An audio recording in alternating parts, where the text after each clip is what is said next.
రాష్ట్రంలో గ్రూప్ 1కి సంబంధించి 2 సంఘటనలు జరిగినాయి. ఒకటేమో సోమాజిగూడ ప్రెస్ క్లబ్లో సెలెక్టెడ్ క్యాండిడేట్స్ వారి తల్లిదండ్రులు కలిసి నిర్వహించిన ప్రెస్ మీట్.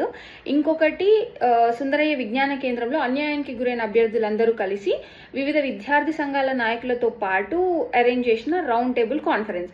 అయితే ఇక్కడ ప్రభుత్వం ఎట్లా వ్యవహరించిందంటే ఈ రెండింటి పట్ల సోమాజిగూడ ప్రెస్ క్లబ్లో జరిగిన దానికైతేనేమో అడ్డు చెప్పలేదు, కానీ సుందరయ్య విజ్ఞాన కేంద్రంలో జరిగిన దానికి మాత్రం అడ్డు చెప్పింది. ఎందుకు ఇట్లాంటి వివక్ష చూపించాల్సి వచ్చింది అనేది నేను ప్రభుత్వాన్ని ప్రశ్నిస్తున్నా. అనుకూలంగా ఉంటే ఒక న్యాయం, అనుకూలంగా లేకపోతే ఇంకొక న్యాయమా అనేది నా సూటి ప్రశ్న. ఇంకొకటి ప్రధానంగా చర్చకు వచ్చిన అంశం ఏంటి అంటే 3 కోట్లకి ఒక గ్రూప్ 1 ఉద్యోగాన్ని అమ్ముకున్నారు అని ప్రతిపక్షాలు ఆరోపిస్తున్నాయి. దీని మీద ఖచ్చితంగా ప్రభుత్వం చర్య తీసుకోవాలి అని కొంతమంది అభ్యర్థులు మాట్లాడడం జరిగింది.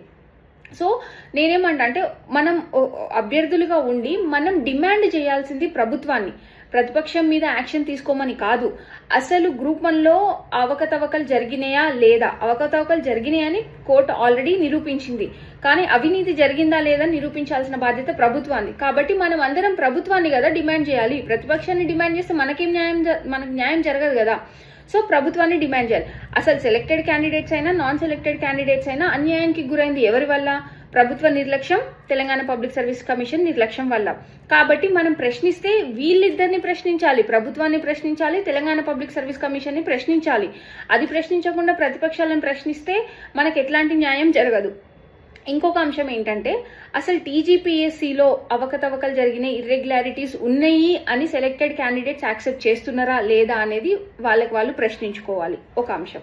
ఇంకొకటి ప్రభుత్వానికి నా సూటి ప్రశ్న ఏంటంటే 563 మంది అభ్యర్థులకు న్యాయం చేస్తారా లేదా మిగిలిన 1000 మందికి న్యాయం చేస్తారా అనేది ప్రభుత్వం సమాధానం చెప్పాలి.